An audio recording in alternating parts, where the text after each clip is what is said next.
Hello అండి. ఎలా ఉన్నారు అందరూ? నేనైతే చాలా బాగున్నాను. బాగుండడం అంటే చాలా హ్యాపీగా ఉన్నాను. దానికి సంక్రాంతి కూడా ఒక కారణం అనుకోండి. కాదు. అసలు నా హ్యాపీనెస్‌కి కారణమే సంక్రాంతి. మేమైతే ఈ ఇయర్ సంక్రాంతి చాలా బాగా సెలబ్రేట్ చేసుకున్నాము.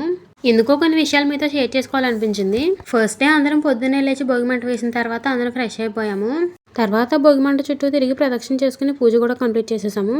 సో భోగి రోజు నేను మా మధ్యాహ్నం లంచ్ అనమాట. ఇంకా రోజు నైట్ నాకు కష్టపడి మా చెల్లి చేతికి కొని పెట్టిన తర్వాత తను కూడా పెట్టుకుంది. ఎందుకంటే మాకు ముందు పెట్టుకోవడానికి పనుల వల్ల టైం సరిగ్గా కుదరలేదు. ఫస్ట్ డే అయితే అలా గడిచిపోయింది. సో నెక్స్ట్ డే అందరం బ్రేక్ఫాస్ట్ చేసేసి ఫ్రెష్ అయిపోయాం అనమాట. అసలు పండుగలో అమ్మాయిలు రెడీ అయితే సరిపోతుందా, రెడీ అయినందుకు ఫొటోస్ కూడా దిగాలి కదా, అదొక పెద్ద టాస్క్ అని చెప్పాలి. ఫైనల్ గా దాన్ని కంప్లీట్ చేసుకుని లంచ్ అయితే చేసేసాము. సో మధ్యాహ్నం మా మమ్మీ పిండి వంటలు అయితే వండారు. అసలు సంక్రాంతి అంటేనే పిండి వంటలు కదా, అవి లేకపోతే ఎలా చెప్పండి. అవి కూడా ప్రిపేర్ అయిపోయిన తర్వాత మా డాడీ ఈవినింగ్ స్నాక్స్ కోసం అని చెప్పి చాట్ అండ్ పానీపూరి తీసుకొచ్చారు. మా డాడీ ఇంటి దగ్గర ఉండడమే చాలా రేర్. సంక్రాంతి కాబట్టి ఆ 3 days మా డాడీ ఇంట్లోనే ఉన్నారు. అసలు మేము అడగకుండానే ఆ రోజు తీసుకొచ్చారు స్నాక్స్. అందరూ సంక్రాంతిలో ఏం చేస్తారో నాకు తెలియదు, కానీ నేను మాత్రం మా అమ్మ చేసిన పిండి వంటలు తింటూ గడిపేస్తాను.